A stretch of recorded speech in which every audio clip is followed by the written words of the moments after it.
Ricky, it looks like it's going to be a tremendous promotion tomorrow night. 3 great fights. You've done well putting them all on? Yeah, it's. I've been promoting 3 years now. It's the biggest promotion I think I've been involved in. You know, the number 1 and 2 in Britain. You know, in the super bantamweight division, Rendell, Munroe and Scott Quigg. Rendell's the fighter that has been European champion, world title challenger. He's been number 1 for a number of years now, and he's young pretender to the throne. He's Scott Quigg, and he's had a lot of big talk about him, and you know, it's and rightly so. You know, so it's what boxing's all about. 1 and 2 fighting each other, and we've got that again in the chief support. 1 and 2 in Europe. You know, Rhodes and Rabchenko fighting each other. I don't think you can ask for better than that. And you know, what a 2 follow-up. Martin Munroe, former world title challenger, and then Richard Towers fighting for an EU heavyweight title. So it's normally as a promoter, I'm supposed to be banging the drum and selling it. I don't think it needs to. The 2 big fights, you know, the four contestants. You've got arguments for all 4 winning, haven't you? Of course they have. I mean, it's a 50-50 fight with Rendell and Scott, and it's a 50-50 fight with Rabchenko and Rhodes for me. And it's very, very similar. You know, Rendell and Rhodes have got the experience, and Rabchenko and Scott Quigg are the young guns, you know, coming up. And it's a case, you know, have, you know, Munroe and Rhodes got plenty still in the tank, you know, and is it too soon for the likes of Quigg and Rabchenko? We're going to find out. But if you do know your boxing from a stylistic point of view, can't be anything other than a sensational fights. You say 1 and 2 in both cases in Britain and in Europe, but all 4 are world-class fighters, aren't they? Yeah, without a doubt. Rendell's done it, you know, before.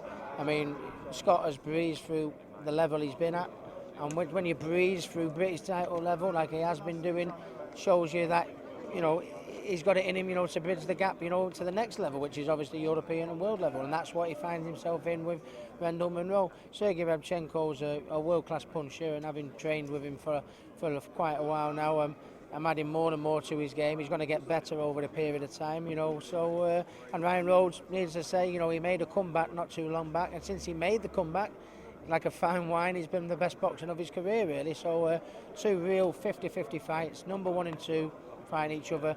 I think that's what the game of boxing is all about. Throughout the boxing, you know, promotion, there's quality all through. We've got some young fighters coming through. Adam Little, who you train, how's he been looking in the gym? Adam Little's been looking really great. You know, he's improving all the time. You know, he never stops learning, always asking questions, always trying new things, you know, and he's been an absolute pleasure to work with. He's fighting a tough lad in D. Mitchell, who's fought at heavier weights. So obviously Adam should get some rounds. So then you also got Scott Jenkins, and Adam Etch is also on the card. Great ticket sellers, hugely exciting prospects. And then, you know, behind the main fight and the chief support, former world title challenger Martin Murray.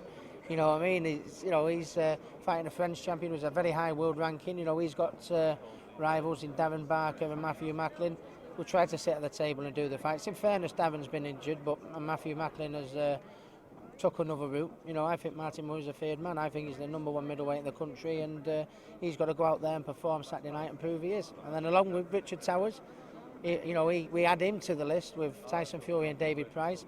Another great mix in the British heavyweight scene. The British heavyweight scene has been dull for a while now, but this is the most exciting it's been for some time. I think that's the word, exciting. I think you know, Hatton Promotions is really going forward, isn't it? It is really. You know, I think this far, you know, in the boxing year, I think Anthony Crawler and Debbie Matthews a few weeks back was the fight of the year. I think Rendell and Scott Quigg, the number 1 and 2 ranked in the super bantamweight division in Britain, they're fighting each other.